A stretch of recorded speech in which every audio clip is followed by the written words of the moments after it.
In The Watchers, we see a young woman get stuck in mysterious woods. When she finds shelter with three other strangers, they find that they are being stalked by mysterious creatures every night. And speaking of night, so this movie is directed by Ishana Shyamalan, which, yes, is in fact M. Night Shyamalan's daughter. And I already feel kind of bad for her because just having that name be attached to you, inadvertently, you're going to get people who are going to compare you to your father. This is her directorial debut, and she did pick a kind of supernatural thriller, very similar in the same vein as her father. So she didn't really do herself any favors. And what I will say about The Watchers is, unfortunately, even though I do think right off the bat Ishana Shyamalan shows that she is a good director, I do think for the most part this film was directed very well and does have a personal stamp put onto it, but at the same time, this movie does feel like the best and the worst of an M. Night Shyamalan movie. Because just this premise alone of these characters trapped in this kind of cabin in the woods where they're being watched by mysterious creatures each night, it does lend itself to some pretty creepy, intense scenarios. And one of the things that I think Ishana Shyamalan did really well was capture the atmosphere and kind of the world building of these woods, because we spend a lot of time in the first two acts in particular with our characters, and she's very smart to keep these creatures that are watching these characters in the dark, much like Jaws, the old better not to see the thing, better to have your imagination run wild with it. They do that a lot within this movie, which I thought was a great directorial choice, because it puts you on the same playing field as our characters. You don't know what's looking at them, you don't know what these creatures are, and it keeps the intensity and the thriller aspect of this movie alive for a very long time in this movie. We'll talk about where it ends in just a little bit. I also gotta say, I liked our cast of characters. They're not like the deepest characters in the world. You don't get to know that much about them, but they tell you just enough about these characters, each of their flaws, each of their backstories, that while you're in this cabin stuck with them, I found myself invested in their stories. I found myself invested in their dynamics. And another great aspect of this movie is the psychological experience that these characters are experiencing, that we're watching them go through. There's a couple moments, there's some scenes in this movie that did have me on the edge of my seat. There was mystery surrounding it, there was intensity behind it, and I really did find myself engrossed and wrapped up in this mystery that they were setting up in these woods with these creatures that were hunting these characters, just wanting to observe these characters. The movie does a great job of setting all of that up.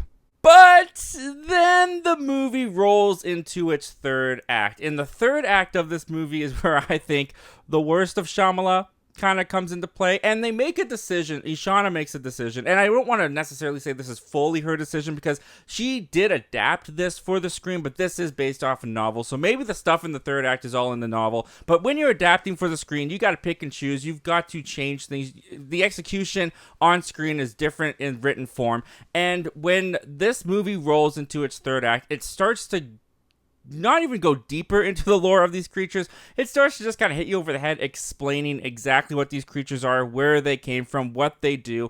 And yes, in Shyamalan fashion, which I do think was a mistake for this movie, in particular being her directorial debut, there is a bit of a reveal. There is a bit of a twist to this movie, like her old Pops likes to do. Her Pops is an executive producer on this movie, so maybe he kind of shadow directed this a little bit. I don't know. That's just a conspiracy theory. But when it comes to the third act of this movie, that is where the movie unfortunately kind of lost me, because the first two acts of this movie I think were just a fun little contained thriller trapped in the woods with these characters, not knowing what's going on, a great mystery unveiling before your eyes. Then when you get to this third act, it feels like it becomes a completely different kind of movie. It feels way more like a monster creature feature type movie. They try to do things, I think, to add commentary on top of this movie about humanity, about our nature, that for me personally came across as super cheesy and campy and sappy at the end. And it's really unfortunate too, because with this reveal, with this twist at the end, when you look back on the rest of the movie, it doesn't really change it all that much. The twist in this I can only akin to her trying to do something like The Sixth Sense, where at the end of I'm spoiling The Sixth Sense, by the way. If you haven't seen that movie, strong recommend, go check it out. But with The Sixth Sense, when it's revealed that Bruce Willis is dead the entire time, when you look back on the movie of The Sixth Sense, it plays completely differently with that new information.